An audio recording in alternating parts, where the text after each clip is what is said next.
Hey, everybody. Here's a question I have for you. Are you checking into work and checking out of life? Now, I didn't come up with this phrase, but our guest today did. And I love it so much. I had to start with today. I really want you to think about it as you're listening to us today, because we are going to help you check into life. It doesn't mean you have to check out of work, right? But what I know to be true is that when you are fully engaged in your life, you're better at work too. So if you find yourself checking in at work and checking out of life, this episode's for you. And I want to tell you a little secret. If you're not in that space, but you love or lead someone who is, don't tune out, because what you're going to find out today from our guest David Shar is so much insight and wisdom that I don't care where you are on the planet, what's going on, checking in or fully engaged. There's some gold in here. So David, welcome to Ctrl+Alt+Delete. I'm so glad you're here. Thank you so much. It is really an honor to be here. Yeah, so for those of you, what's behind David right now, he has a one of those like motivational things in the back. It says, be fearless in the pursuit of what sets your soul on fire. Okay, so that's just a sneak peek into who we're talking to today. If you have that kind of artwork behind you, we're ready to rock and roll, right? Let me tell you all why David's so awesome. Okay, I'm going to read you the formal bio. David Shar is organizational psychology consultant, speaker, and trainer. And I don't know if a lot of people really understand organizational psychology. So I'm going to ask you about that today, David, because I think there's something really magical about that field. And Yeah. most people think like human resources, and they don't really understand that there are people out there studying organizations and how they can really be high performing. So I want to double click on that. But let me tell you what he does. So David helps organizations build burnout proof work cultures where management and employees work collaboratively toward embracing the meaning in their work. That's our little hint. David lives in Baltimore, Maryland with his wife. He has 5 children. And I just met Percy, his 120-pound Bernese mountain dog. So adorable. And David describes every day as a wonderful and chaotic circus. I mean, isn't that like, that's the best description, a wonderful and chaotic circus. Talk about a system in itself, right? Yeah. Yeah. Oh, David, Absolutely. welcome to Ctrl+Alt+Delete. I'm so glad you're here. And I think I would really like to start with giving people hope, right? We have been through a tremendous 14, 16 months, depending on when you're listening to this episode, right? With everybody talking about this return to normal. And I don't want to, burst anybody's bubble, but we're not going back to what was normal before. And I'd love to replace that with some hope. So what are you seeing? What are your thoughts on this? What's going on with the clients you're working with? Yeah, I share that with you. I hope we don't go back to normal, because anybody who's experienced burnout knows, really anybody who's experienced organizational work knows that we're far away from perfect, right? Mm-hmm. And so hopefully, I think the past year, everybody has sort of had this chance to pause to some extent and sort of rethink everything. And so I hope that we're not so resilient that we bounce back to exactly the way it was. And instead, we give ourselves grace and really have collaborative discussions between employees and management on where we should go from here. And that's really so much of the work that I'm doing right now, is helping organizations do just that, kind of like, where do we go from here? That's not a management decision. That has to be a collaborative decision. Yeah.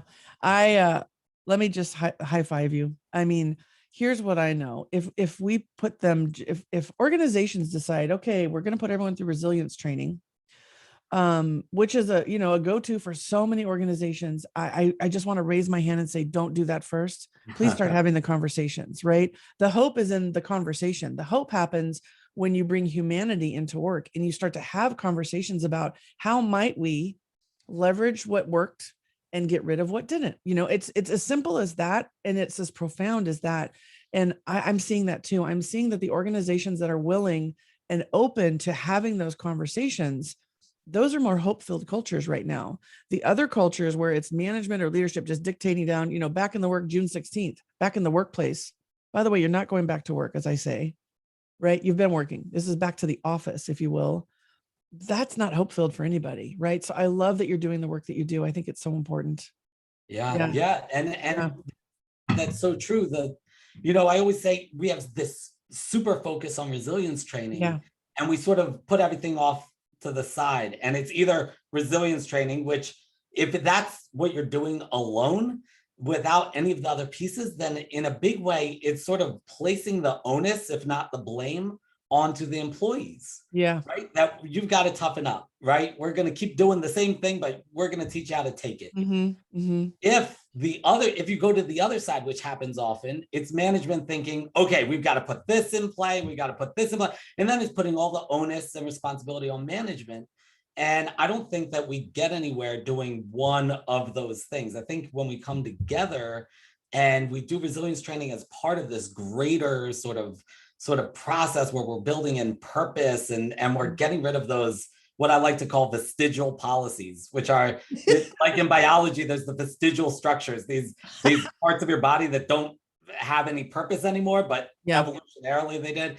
And we have like these vestigial policies at work, both in the handbook, but also in the culture and our habits, right? And so if we're not working together to figure out what those are and which vestigial policies are sort of getting in our way of our work being more meaningful and purpose driven, then I don't think we're going to get very far. And that's why it seems to be a loop that we keep going in, where people continually get burned out in specific cultures. I wish I had like an emoji where I could be like jumping up and down and doing a backflip, because here's what I know, and this is why I wanted to bring you on today for sure, is that I think we're at a crossroads, especially in tech, right? The audience we're talking to today is tech.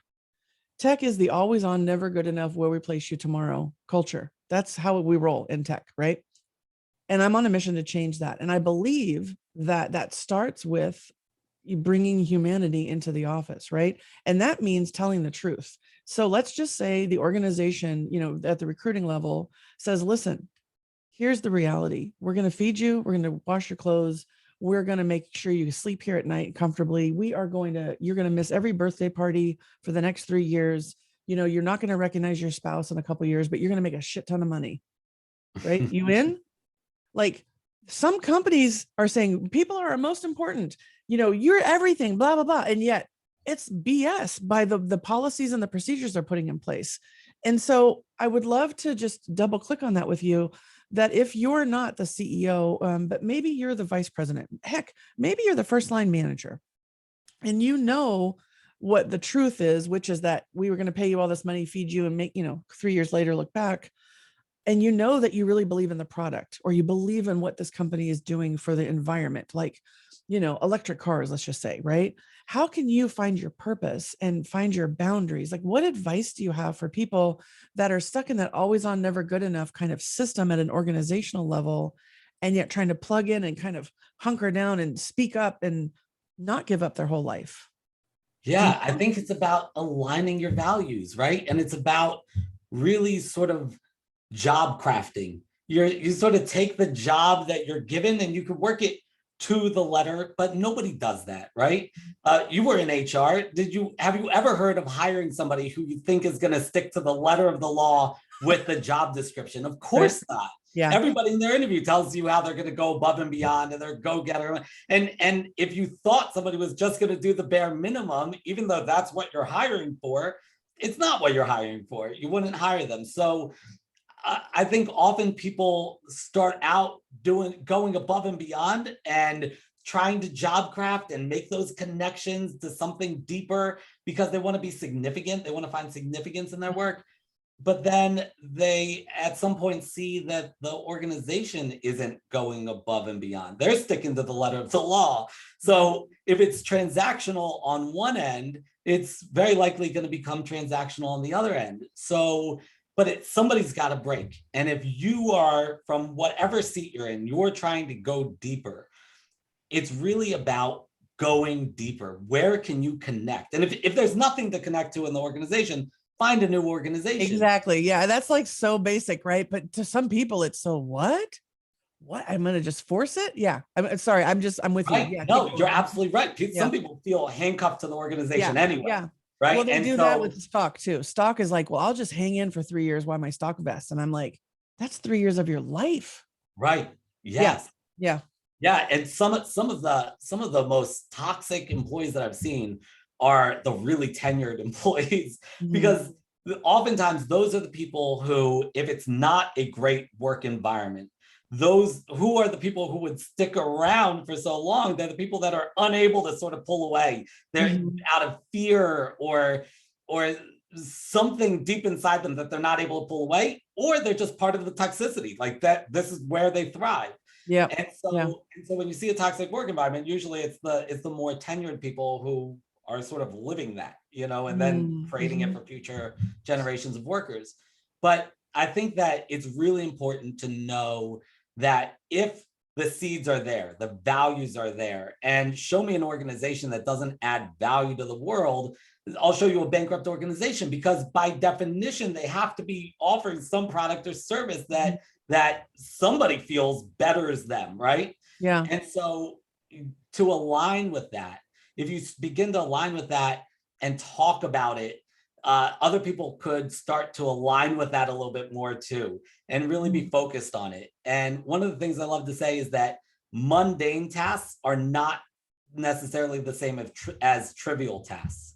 Say that again. Say that again. Mundane tasks are not necessarily trivial, right? Not necessarily trivial. Okay. Yeah. Right. So the mundane tasks because this is what I always get asked when I talk about finding meaning in your work. People always ask me immediately about the paperwork, and I have exactly.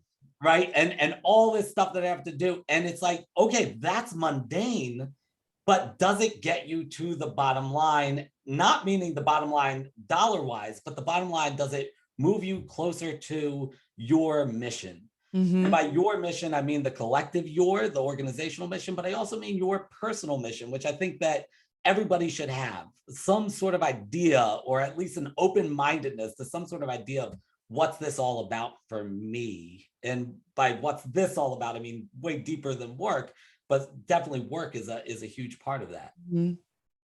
You just said so much here. I think I could do 3 days on this. So I want to go back because this is so important. So, as a leader in the organization, and you're in this always on, never good enough, we'll replace you tomorrow. That's already fear and anxiety. Your amygdala is already hijacked. Your prefrontal cortex is shut down. You're already in stress, right? And what I've been working on and learning about stress through Kelly McGonigal is about, sometimes stress means you care, which I think a lot of people do, right? And then also sometimes stress can get you to rise to the occasion, like an Olympic champion at that, finish line or whatever. And what you're saying between mundane and not trivial, so many times leaders are like, get this report done. I need this for the QBR. We need to do an MRM with our tech internal team and our customers, right? And all these front line, I'll call, right, the engineers and the sales teams and the R&D groups that are just trying to keep the product going, right, and keep the customer happy. You're like, I don't have time for this crap. But what I'm hearing you say, and I think is so relevant, is that the leader, if they can put the why into the request, that you can take a mundane and keep it out of trivial. In other words, you rolling up this data is so important because it's going to affect the earnings release, or you rolling up this data for a customer is really important. So we can actually figure out how to support them better and get less work on your plate. Like having the leader tie the why to the request or the expectation, because engineers hate tracking time and they don't want to fill out another CRM system, right? And they're just like, oh, I got bigger things to do. And yet the leaders are like, I have to have this data. So there's a gap already, right? So I think everyone listening in, what David just said is beautiful to remember. Make sure you tell them the because. I need this report because. That takes it out of trivial, doesn't it? Yeah. Am I hearing you right? Well, as you move up the chain, that org chart, typically you are getting a wider and wider view, whereas if you are frontline, you are sort of like right in it. And it's like being so close to the painting that all you see is that smearing of pink, and you have no idea what the painting actually is. And so if we're not helping people see the broader picture, they're not going to necessarily see it. And it can be lost to them.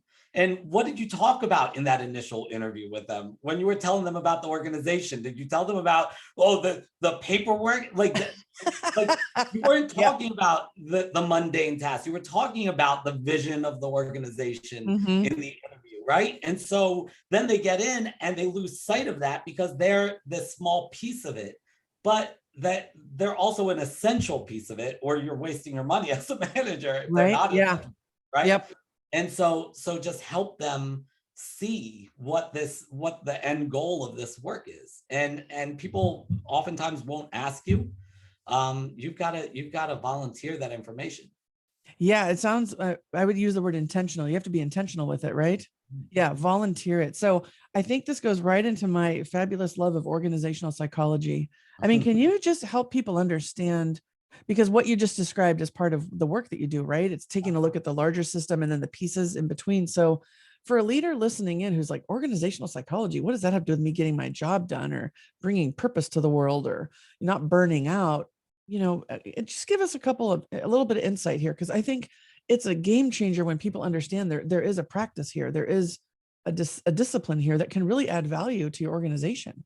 Yeah, absolutely. So IO psychology, industrial organizational psychology, has a real PR issue just by its name alone, too many syllables.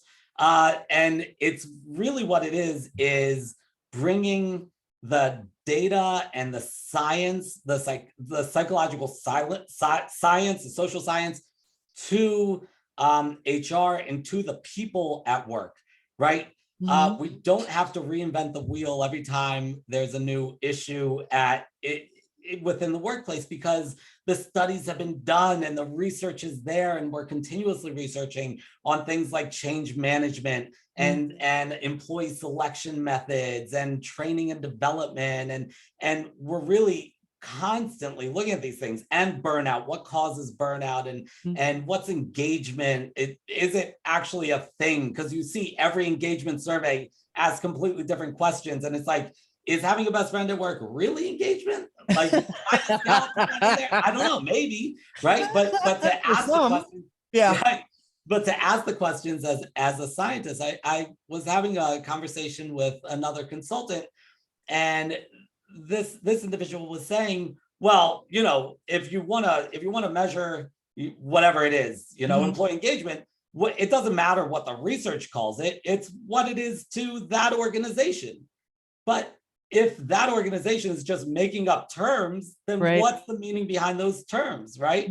It's very much like the difference between when somebody's feeling down and they say, yeah, I'm depressed, or I'm feeling depressed, versus when an actual psychologist says you are suffering from depression. Those are two different things, even though we're using the same word.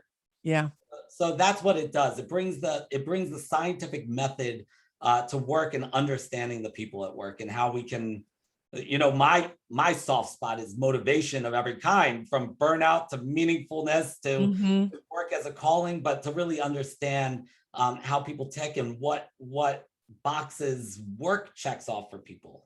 Thank you for this, because for those of you listening, and the reason I asked this question is, this audience is filled with brilliant PhD minds, right? I mean, they're changing the world with technology. And I think what gets overlooked is the science and the art of the work that you do, because the lens that you use when you help brilliant minds like this actually helps them be better, right? Because when you're rewarded and recognized for being technically brilliant, you stay in that lane, right? You go up the career ladder. Sometimes you manage people, sometimes you don't. When you decide to manage people, there's a whole new thing you got to learn, which is people, right? Not just the tech side and the coding. And then at some point, when you're going to run an organization, you got to figure out the systems at play and the words that are being used, and really look at culture and really look at high performance and what that means. And I just think that the work that organizational psychology focused consultants do is it's critical and so many times overlooked. Yeah. And so just, this is one of the reasons why I wanted you here. I mean, yeah. One of the things you and I were talking about before we got on, we were talking about, this extreme that people get in as leaders, right? Whether it's all kumbaya or it's all work, no play. And I know that you have some feelings on this, through your experience as well. If we had a world where we had no conflict and no stress at work, would we get anything done? Like, what's your view on this? Yeah, so this is a great question, because I think this is where people go. Like they're looking for the perfect organization. So let's get rid of conflict, and Mhm. conflict is so often misunderstood, and so is stress, because clearly high levels of conflict, high levels of stress have really bad consequences, right? Within for the organization, for the individual at work, for the individual outside of work, really substantial consequences. However, if you have an organization that doesn't have any conflict, you're looking at an organization where people don't care enough to sort of Mhm. debate, maybe lively, about the way things are done, or what direction we should go in. And what we see is that organizations that don't have sort of like this process conflict, this substantive conflict, what we find is that they are less creative, Mhm. and they are less effective. And you see all these negative things start to come out. If there's relationship conflict, that's an issue. This Mhm. affective conflict where we just really clash and don't get along, and we make it personal. That's bad. Yes, we all agree that's bad for organizations.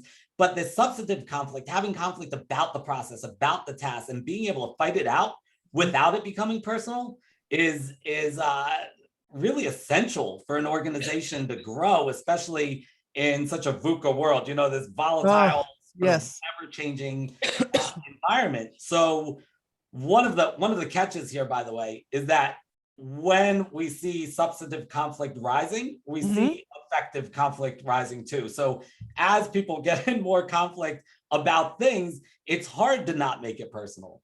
But Yeah. that's why it takes constant management.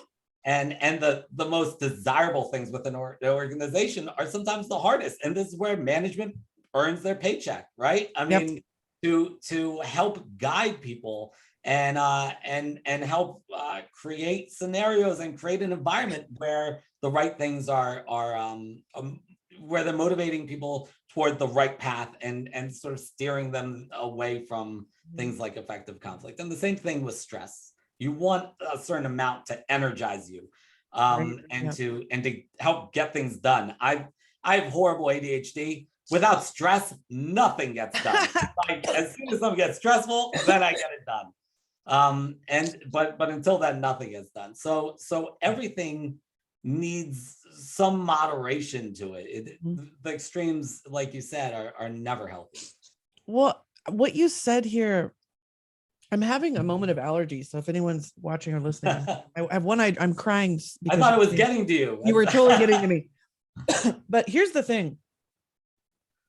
When you're raised as someone, conflict at home, conflict is bad, conflict is bad. And then you go into leadership and you're like, conflict is bad. We'll just do what we need to.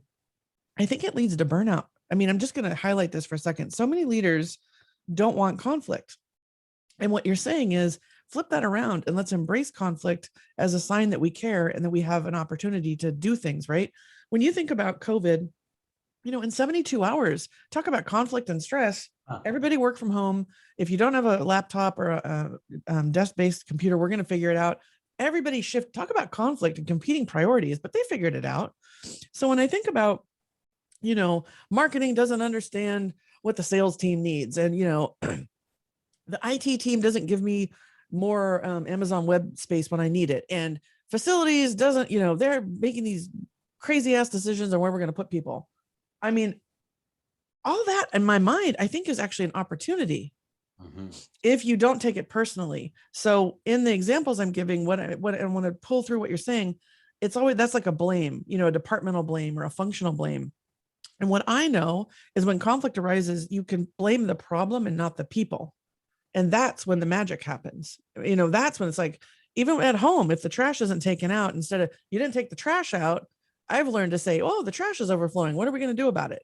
And then one of us says, I'll take it. Right. I mean, you can do this at home too. So what are some tips you have for people when this conflict is arising? How do you help your organizations that you work with kind of get into it and embrace it in a way that they can actually do something with it rather than it just keeping them in silos? Right. So first you have to teach conflict, right? Because Uh-huh. people have these misconceptions about conflict. So you have to understand where people are and help them understand the research on conflict and what conflict does do. So I was recently working with an organization where person after person, interviewing them, and these are people working currently within the organization, and every one of them, I got two specific answers from them in the length of this interview that everybody said the same thing. Everybody described their work environment as a family, right? It feels like family. Uh-huh. And everybody told me that there's no stress, no conflict.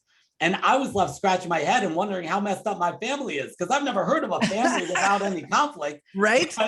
But at home, I can have conflict because my kid doesn't think that because I'm upset with her about X, Y, or Z, that I'm going to lock her out of the house tomorrow and it's over, right? Mm-hmm, My wife doesn't think I'm going to leave right. her because I was upset that she left the kitchen door open and the dog got all the food. Yeah. Right. Yeah.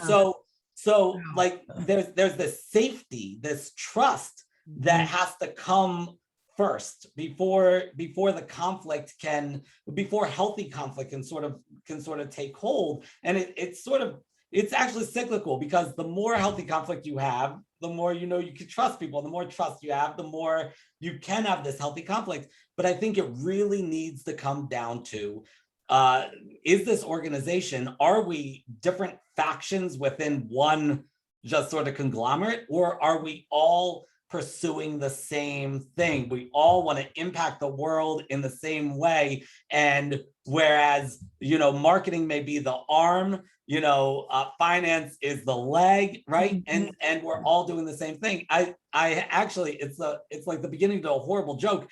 But I actually, one week of my life, I decided I was going to sit down. I sat down with a rabbi, an imam, a Catholic priest, and a pastor, and all separately. I didn't know what would happen if I got them all in the room at the time, but I asked each one, what's like a meaningful life, right? And because I know the science, the psychology behind meaningfulness, but I wanted to know from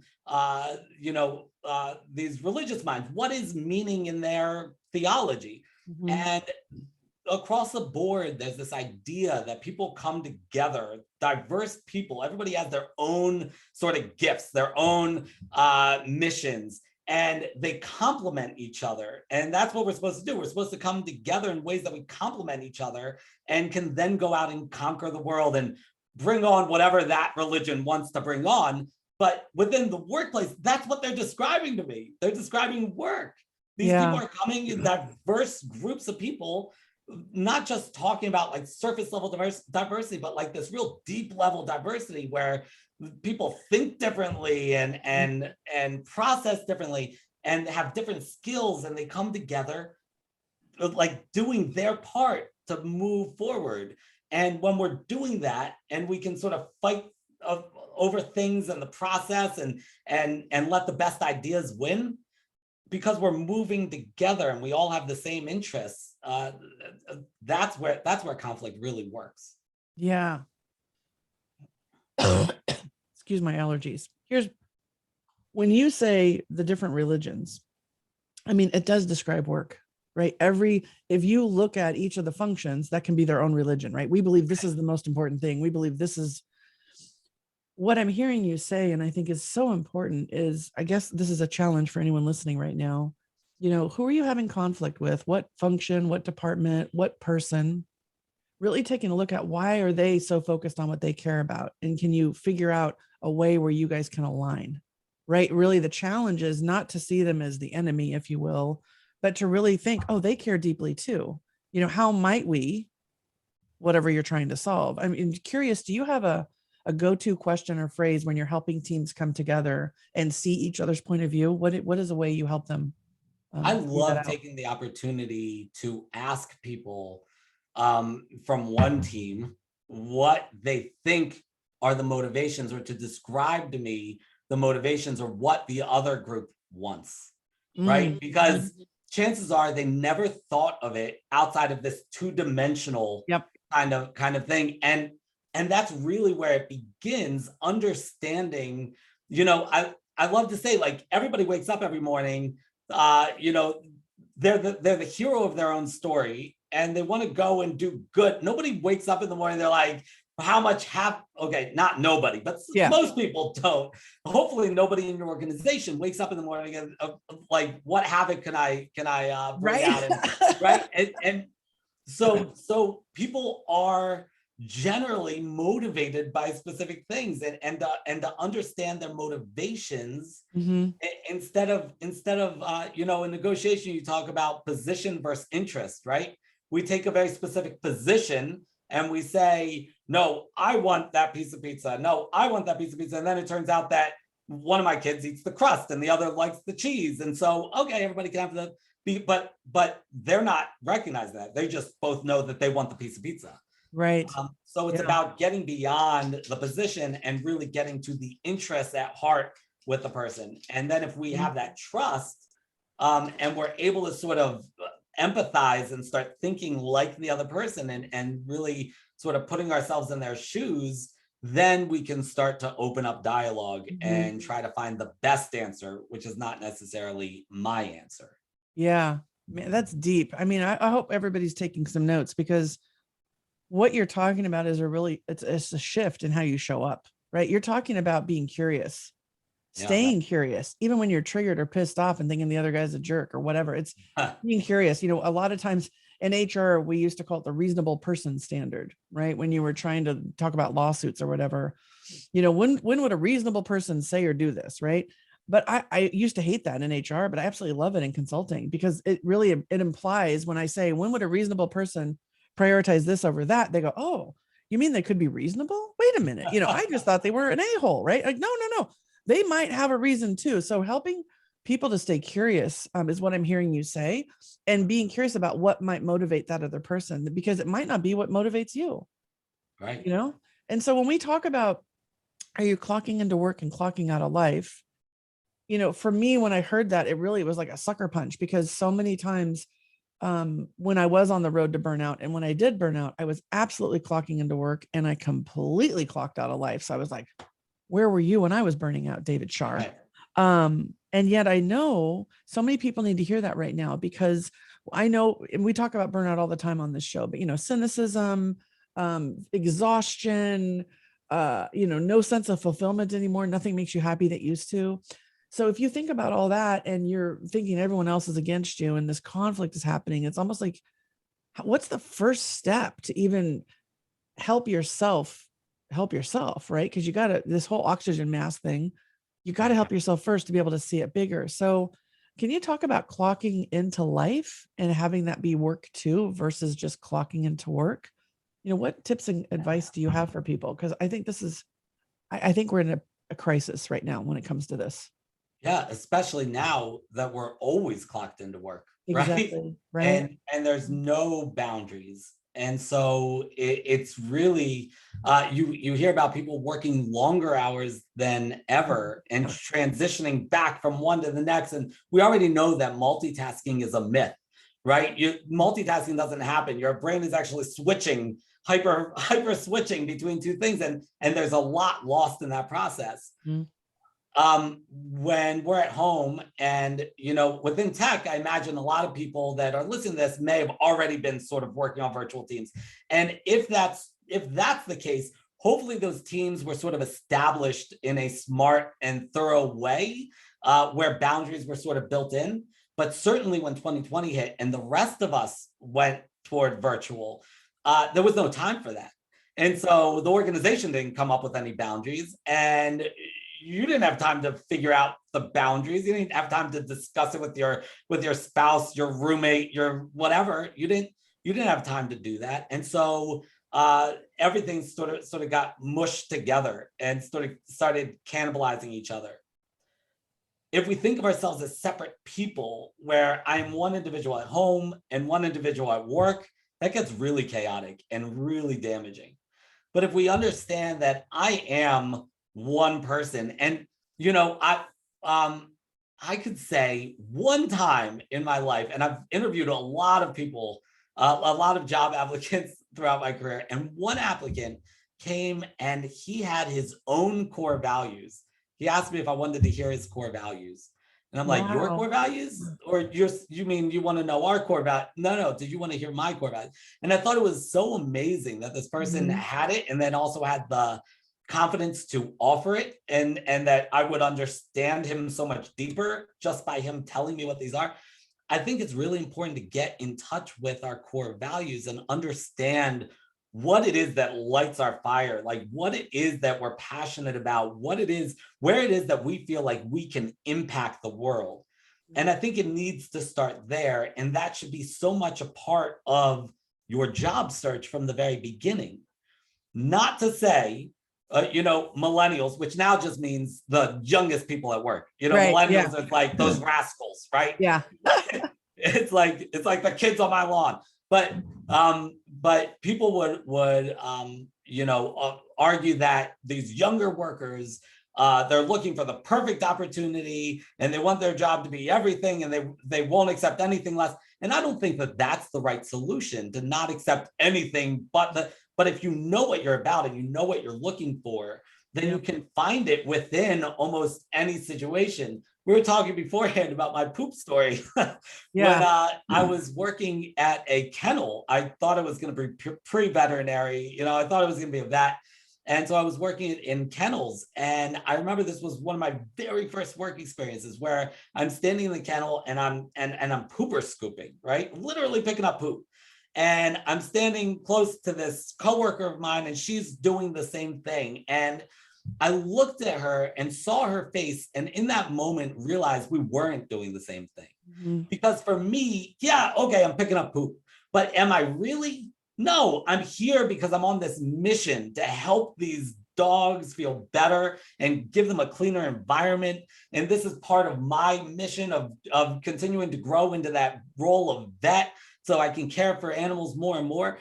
And so it was a completely different job. And that's why I think it needs to start, before you ever even go for the job interview, in the most ideal situation. But Mhm. it's not so that I can find that perfect job for me, but so that I can find the job that I can find the perfectness in, or find that opportunity in, that I can sort of be me and not have to put my life on pause. That the Mhm. things that are important to me are also the things that are important to my organization, the things that we do day in and day out. How do we help people, society, etc.? Yeah. First of all, you had me at poop. You know what I mean? Everybody, I'm sure everyone was like, wait, did he just say poop? And I think everybody has their poop story. Honestly, right? When I think of mine, I had one too. It wasn't poop, but I had a situation where I was working for an insurance company and we were taught to prevent claims from being processed. We used to call ourselves, off the record, processing prevention team, right? Even though you would never say that, right? Our job was to make sure that you fought for your claim. And that was a core value conflict for me. And I saw other people there that were just checking in for the clock, doing what they were told, almost like checking out of the job. I mean, these people were filing insurance claims because they needed help. And I'm supposed to send it back 3 times and then maybe you'll get a yes on the 4th. Like it made my stomach hurt. I would get migraines. Like, talk about a core value conflict, right? And I never thought about it like that until your poop story about, oh yeah, that's when I went into HR, because I wanted to make sure policies and procedures and people, right, were factored into the equation, that it wasn't just, I don't know, a factory of prevention. Like, why do you have an insurance policy if you're not supposed to use it? It's a whole thing, right? I have my own soapbox. But more recently, David, I'll share this story and I'd love your perspective on it, right? Because this is something that when I did eventually take the medical leave for burnout, and the doctor told me, welcome to Silicon Valley. This is the number one reason I see people. And I was like, what? I thought I was broken. Yeah, no, right? So I went on a process to figure out my core desired feelings. And you will recall, I said, how do you want to feel when our interview's over? I asked everybody this question. Because if you know how you want to feel, you're going to, similar to values, you're going to make decisions to feel that way, right? So I wrote down my list. I was all proud and I went to my colleague and I was like, hey, I came up with my core desired feelings. So when I go back to work, this is how I want to feel, right? And it was like connected, ease, healthy, boundaried, respected, embraced, like all these different feelings. And then we chopped them all down. And she's like, I don't see that happening in your job. Like, let's just get really clear. And I wanted to punch her. I'm like, no, but I've identified them. It will happen. Right. You know, I will them just because I know them. And what I realized, and I think to your point, I had to change in order to feel that way. When I went back to work, guess what I had to do? Time block my calendar so I didn't have back-to-back meetings. Ask for my team to walk with me on our one-on-ones, even if it's on the phone. Pack my lunch, meal prep for the week. Say no to say yes. I had to do the work. And instead of like blaming the organization, like it's just, it was all their fault. It was like, oh, hell no. If I want to feel this way, I have to do something about that. And then they can meet me or not. And then I can decide. So when you're talking about values, and let's say someone's listening right now and going like, yeah, I value sleep, or I value, mutual respect and a place where I can say my opinion, and they don't feel like they have that. I guess what I'm asking you is, I think there's like a personal journey here too, because you can't just say to the culture, go change yourself. Like you can change culture through people. Right. And I'm not even sure what my question is, because I'm really just processing real time with you. So, what thoughts do you have? How's that for a question? Yeah. So I think that's genius what you said, and especially that one example of what if I value mutually respectful relationships, right? So I would say that value is external to you, maybe a little too external to you. It's putting expectations on others instead of owning it and saying, what do I value? Who can I be? How do I live? Right. So my father's just about to retire, actually, from a long career in law, and he was a medical malpractice lawyer. So a lot of people, they hear medical malpractice lawyer and they think ambulance chaser, right? Yeah. He has so many experiences throughout his career where he's working side by side with lawyers who didn't even talk to their patient. There was one patient they didn't even know she had a brain tumor, and it wasn't good, and she couldn't really easily communicate. And he meets with her lawyers who are sort of passing him the case, and he starts talking to her. And as a teenager, she used to be like the star of her cheerleading team, right? The head cheerleader. And now she's like a vegetable. She can't communicate, or so they think. And he starts talking to her, asking her, Ashley, what do you think about all this? And all the other lawyers jump up and they say, no. She can't talk. She can't understand you. And her mom said, what are you talking about? Yes, she can. And it turns out that she had this computer thing hooked up where she could type and she could communicate through that. This is back in the days of AOL Instant Messenger. Yeah. They became AIM buddies, my father and this new client, where the old lawyers never even knew that there was a person in there. They didn't see her as a person in there.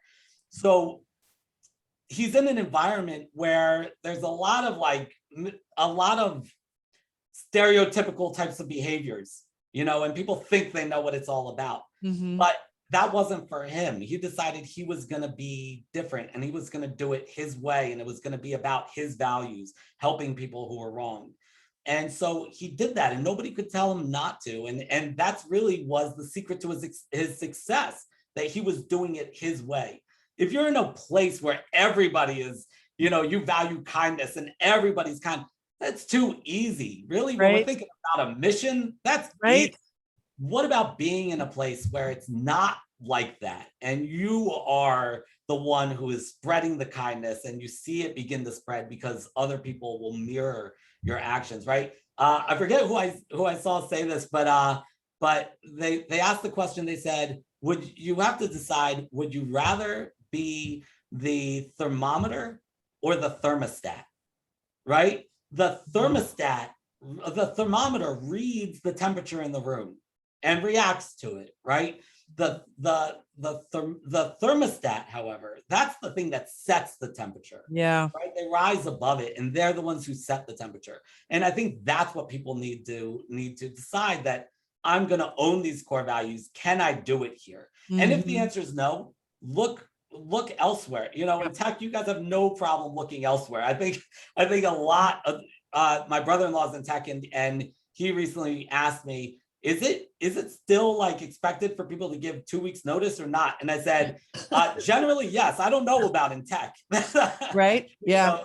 So because there's so much job jumping, if you'll jump jobs for a higher salary, or more growth opportunity, then certainly if you don't feel that you can be your best self within this work environment, then that's a good reason to look elsewhere. But you really have to ask yourself, is it that it's not easy for me here, or is it that I can't do it here? Mm-hmm.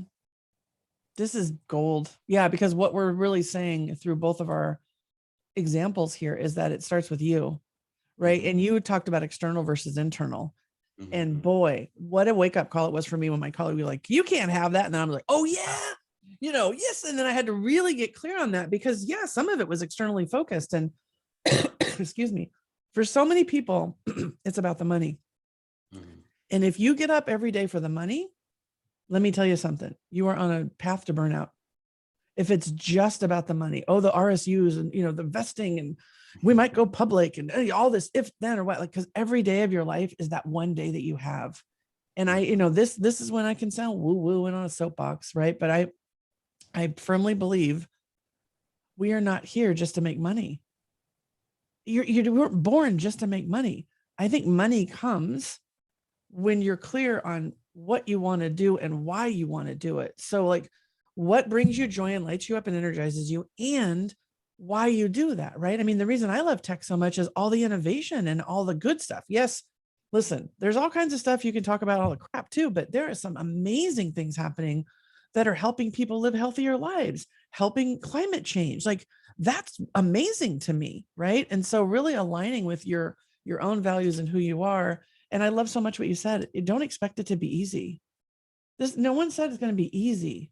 Like, if it's easy, you might want to look around and go, what am I missing? Like, right? Like, there's in the flow, right? But every day, always easy. That's probably, I guess I would call it cheap easy versus, real meaningful easy, Right.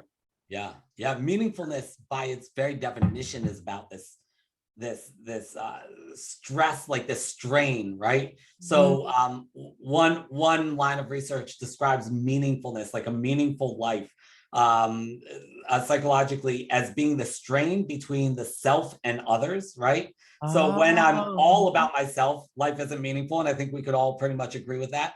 But also, we all know these people who are always giving, and they don't seem so fulfilled either. It's the strain between the two.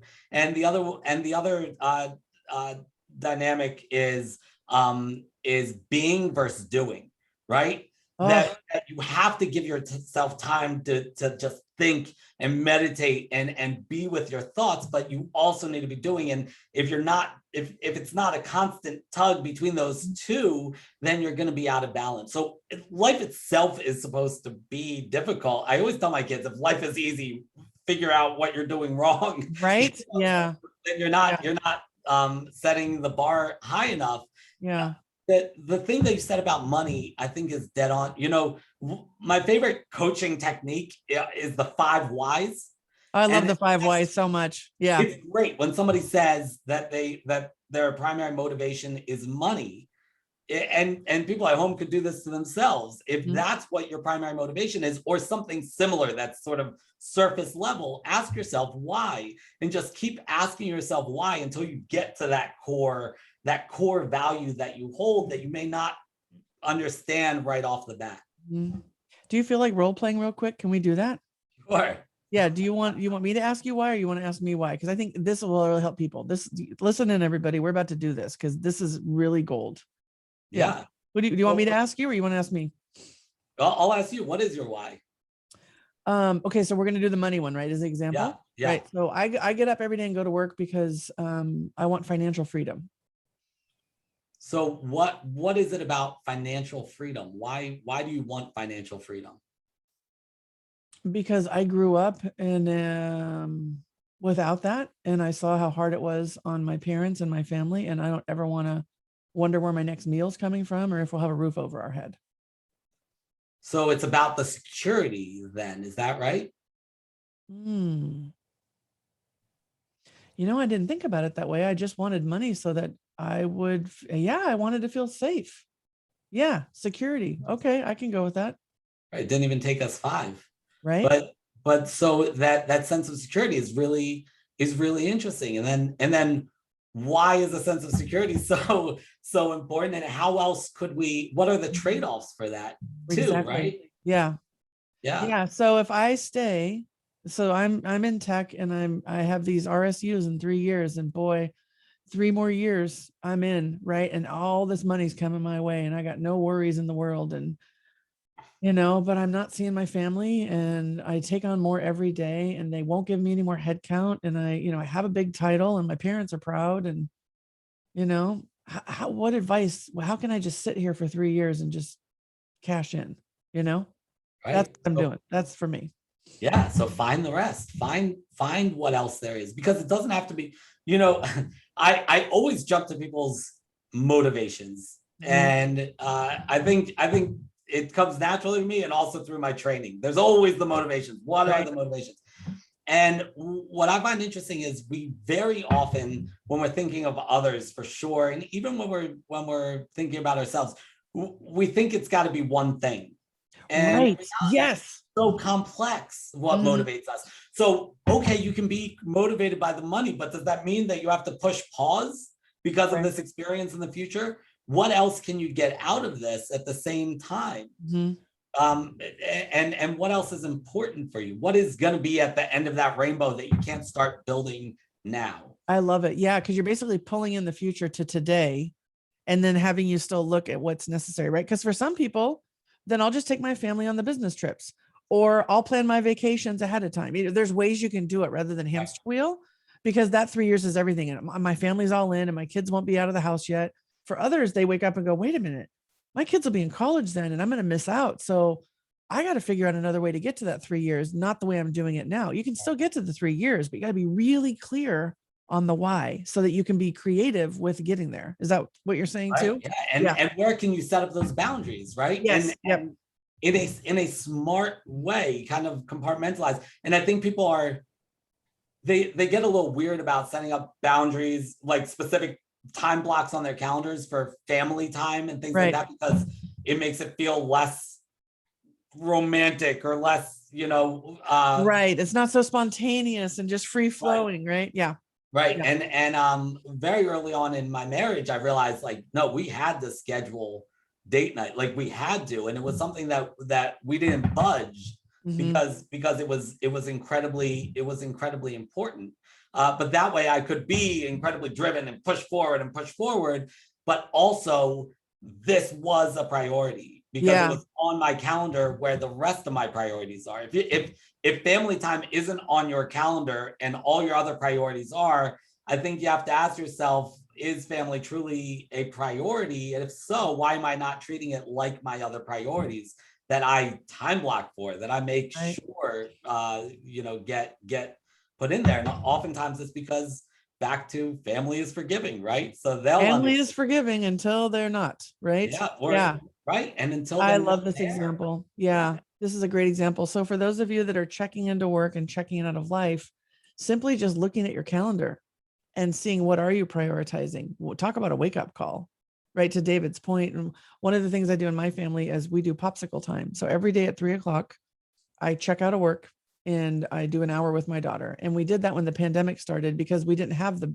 it just all blurred together. And she's like, you're Yeah. always working. And I'm like, you're always in my office. And we had this like thing. Right. So now we have popsicle time. And I thought it would last like a week. It's been a year. And to the point where if clients call me now, hey, do you have time at 3 o'clock? I'm like, popsicle time. And I don't even feel guilty anymore. In the beginning, I didn't want to tell anybody. What if they judge me? Blah, blah, blah. And now it's like a badge of honor. Like and my daughter will walk in. If you're my 2 o'clock call, come 3 o'clock, she's standing here and she gets on and she's like, and they're like, oh, it's popsicle time. Like she keeps me accountable. Love And it. what's beautiful about it is there were times I'd sneak on my phone, right? And she's like, popsicle time. And I'm like, oh, right. So I would say, who can you find for accountability too for that dedicated time? Maybe it's your spouse, maybe it's your kid, maybe it's your colleague, but to block something for yourself that's important besides work is one way to check into life, right? And if you're a leader, it's more important than anything, because if you're not Absolutely. doing it as a leader, your people won't do it. Yeah, And you might selfishly think you don't want your people doing it. You do. you If you want do. people to remain being your top people, to remain being your top people for any amount of time, Mhm. and not burn out and not leave or just become much less valuable at work because they're just over it. Yeah.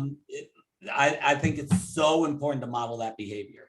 Yeah. And I'll say one last thing about that. So, you know, all these like recharge days right now in tech, we have these recharge days, and that's catch up day for everybody.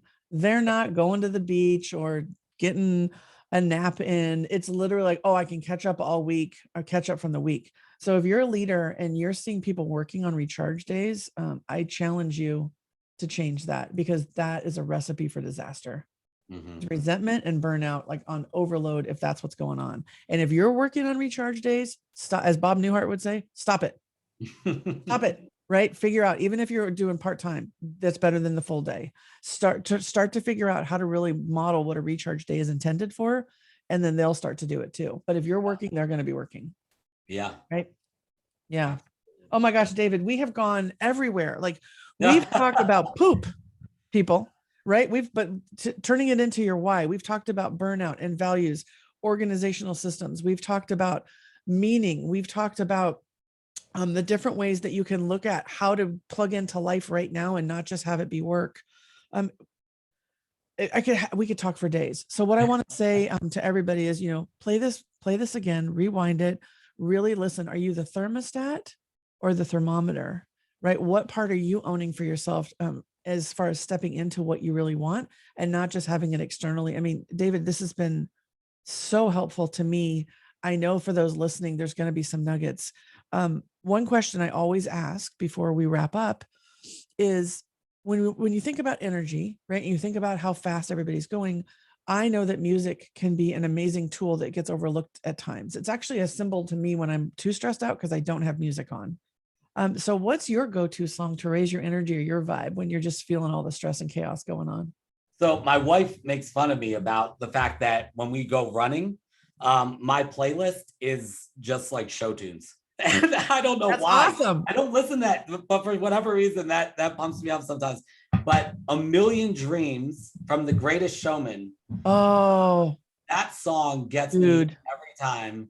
I think it just speaks so much to that concept of what's your why and how easy it is to lose it along the way, and how important it is for your why to get you there, but for you to stay on track and not get sidetracked by other distractions. Oh my gosh. I was leaking earlier from allergies, but I'm about to cry. That song.